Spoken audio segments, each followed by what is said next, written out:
Okay, I do have two topics to talk about. The first one, I want to know you guys' opinion on deja vu, and does that have any relevance as far as not God, but just anything in the spiritual realm or mystical realm or anything like that? And have you guys actually discussed that in the past? I've experienced deja vu. I never thought about it being related to anything other than just like brain activity. Yeah.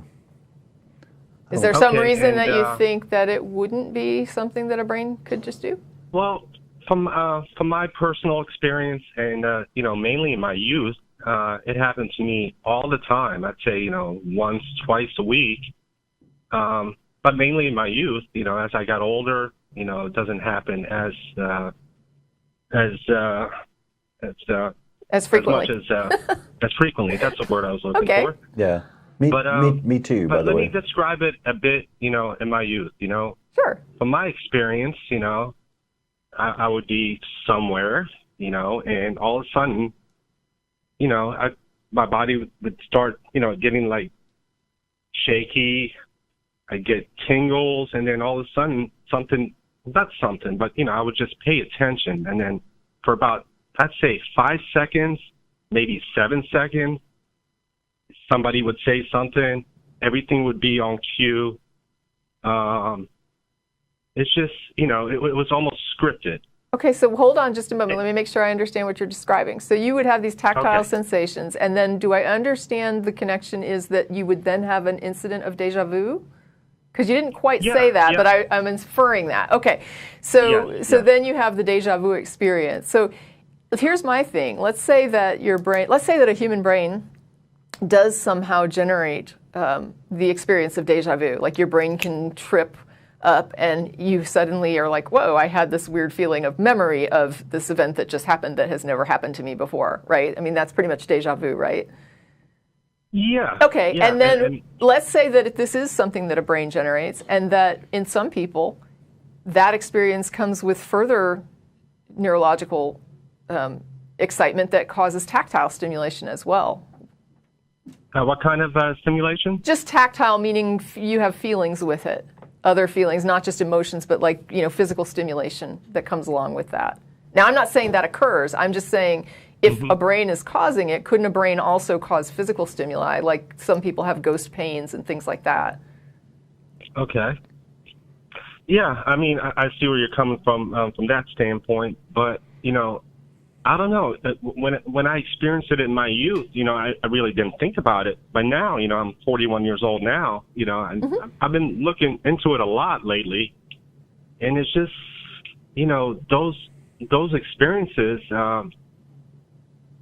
I think they mean something. Okay, can you tell me if there was any kind of pattern or something to it that you thought you recognized that had meaning? Like every time I had the sense of deja vu, someone died. I mean, that's pretty dramatic, but it's when I had the experience, it really, there was no relevance to it. It was just for about 5 seconds, a person would say something that was meaningless, and you would have deja vu.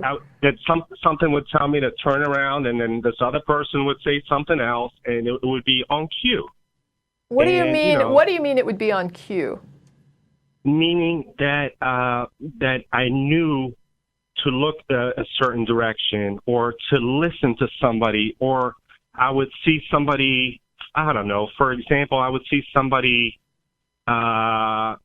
wave at me, and I would recognize it that's what familiar, was supposed to happen at that. Yeah, it would be so familiar. And, as a child, whatever, I thought it was normal. And it is normal. People experience deja vu all the time.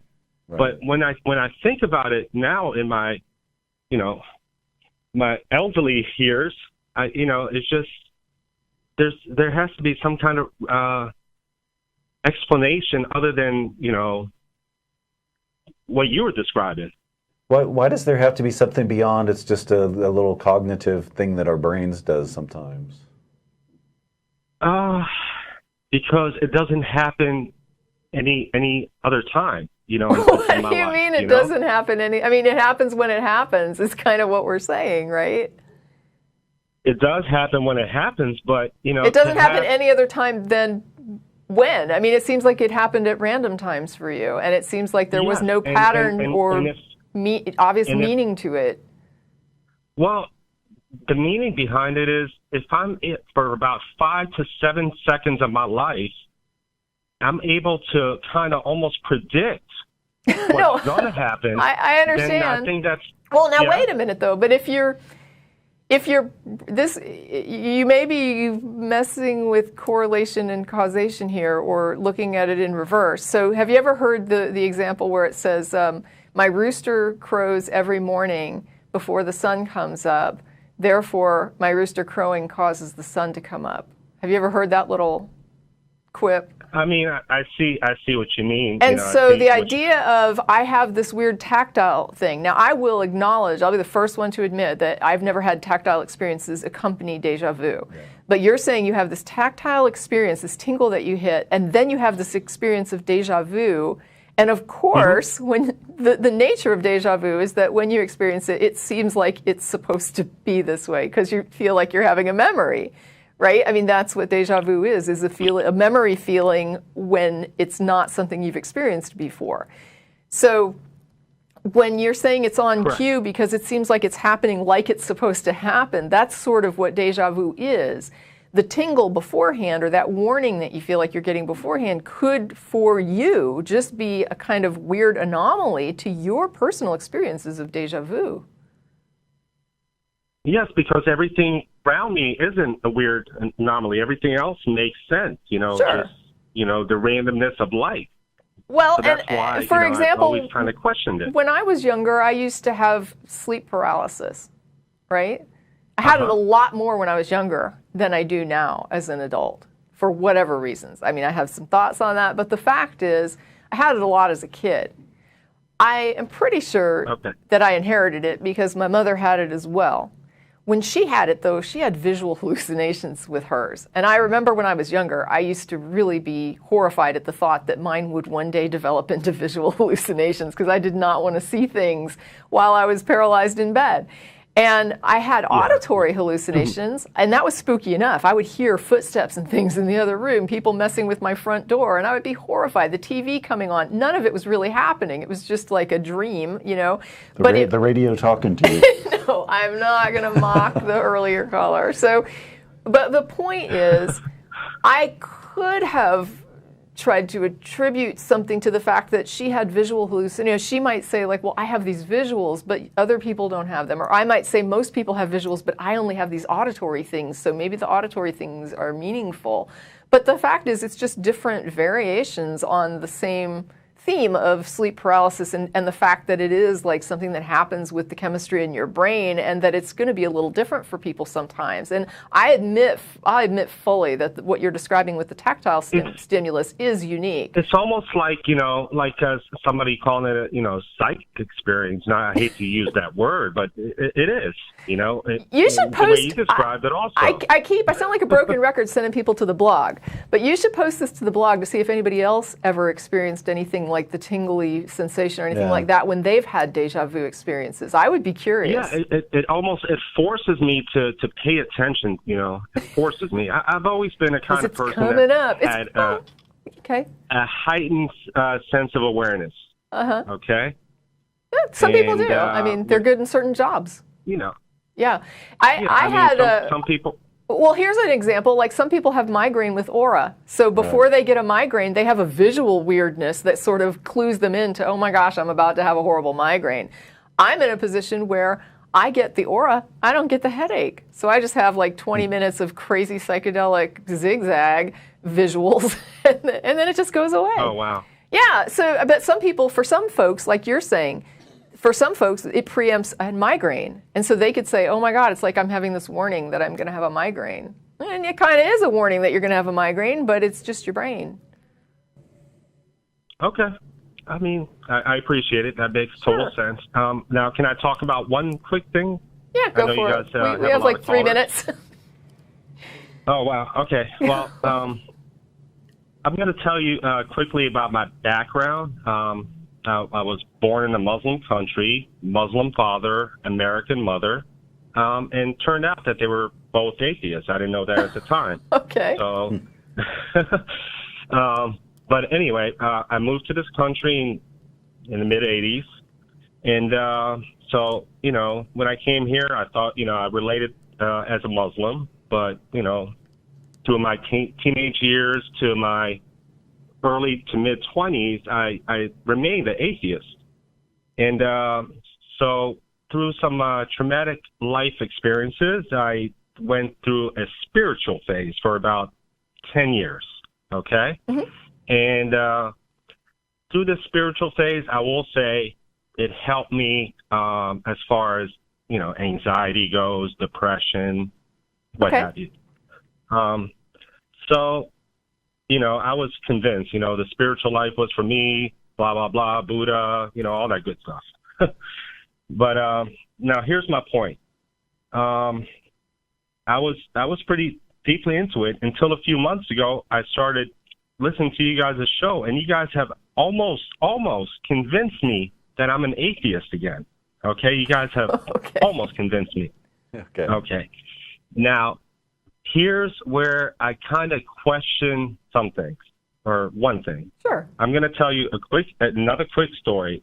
About 2 or 3 years ago, I lived with a young lady, and she needed to go to the airport. And I live in Northern Virginia off of I-95, which is a very, very busy highway. Okay. And so she asked me to drop her off at the airport, and I was going to drive her car back to the house. And, you know, fine, I dropped her off. On the way back, I'm driving home. You know, it's a lot of traffic, a lot of things going on. And for some reason, I got this overwhelming anxiety, you know, driving back. I don't know, you know, you know, when I went through my spiritual phase, I didn't struggle with the anxiety and depression as much. Okay. I learned how to. So you're driving back on your own and you're feeling anxious. So I'm feeling anxious. Mm-hmm.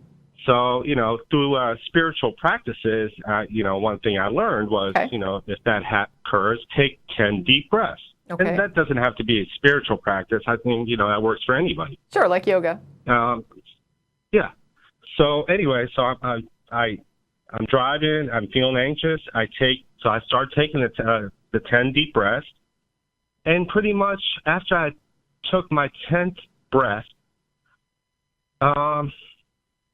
I felt a sense of calmness, and then literally a Jeep cuts me off right in front of me, and on the back of the Jeep, on the steering wheel cover or the spare tire or whatever, there's a smiley face. You know, the life is good smiley face. Sure. And literally, the Jeep gets over to the next lane, and another car jumps in front of me, another Jeep or whatever, SUV, and it has another steering wheel cover, and this is crazy. You know, this is where I started questioning things again. Okay. It has a decal, and it says, you know, on the bottom, upside down or whatever, it says, life is hard. And then on top of it, it says, life is what you make it. Okay. Now, from a spiritual, you know, awareness or whatever you want to call it, that had a lot, you know, that had a lot of meaning to me at that time. Sure. And do you call that coincidence? And in fact, that's exactly what a coincidence is. Right? And isn't that what a coincidence is? It's something that happens close in time to which the subject that it's happening to attributes meaning, right? That's a coincidence. Two things that are not causally connected, right? Because, I mean, we would say that if there was some cause to it, we don't see it, right? We wouldn't expect that a smiley-faced Jeep would pull. That's not something we would have thought was purposefully done. So things that are as far as we know, non-causally related, that happen close in time, that have meaning to the subject that experiences it, isn't that what a coincidence is? I see what you mean, but the first, it would have happened with the first chief that cut me off literally right after I took the deep breaths. I could see that, but the second car that cut me off. You're explaining why at that moment in time those things are meaningful to you. I mean, I understand what you're describing. You're saying this is why I attributed meaning. This is what it meant to me. And I think for myself, if it had happened, I probably would have laughed, not laughed at it like laughing at what you're saying, but laughed in the sense of saying like, that's hysterical. It's like someone's trying to tell me something. But I wouldn't have seriously thought someone was trying to tell me something. Like I would have just said, that's really funny that those two cars happened to just pull in front of me right at this moment. That's like too funny. And I probably would have posted it on Facebook and said, isn't this hysterical? Like, you know, hey, the universe is talking to me. I would have thought it was cute, and I would have understood what you were describing about the meaning, but I would not have thought that it seriously was meaningful. Does that make sense? That does make sense. Like I said, I'm almost convinced I'm an atheist again, you know, and, you know, I went through that spiritual path, you know, and I think many people have. And many people are still there, and many people go there, and it's, you know, I think people, you know, shift a lot back and forth. And there's a lot of things about the, you know, the spiritual path, you know, that I keep, you know, like the deep breaths. You know, I suffer from anxiety and some depression, so you know, I learned certain tricks along the way. Sure. You know, but I'm not, you know, I hate to use the word God as, you know, entities and stuff like that because I really don't believe in them. You know, but anyway, that's I won't bother you guys anymore. Oh, you're not bothering us. I appreciate the call. We had a lot of theist callers today, and I appreciated all of them. And I'm going to let you go because we have a couple of other ones. Hopefully, they'll be kind of quick round. I'm going to ask the crew to please stay a little bit, but let me know if you can't. But I will say thank you guys very much. It is because of you guys that you have opened my mind again, you know. Thank you. Because I was, you know, I dug deep into that spiritual path. So. All right. Well, I mean, people should explore, and they should feel empowered to explore. So, good for you for looking into things. Thank you very much. You guys have a nice evening. Okay, you too. Thanks, Eddie. Bye. Take care.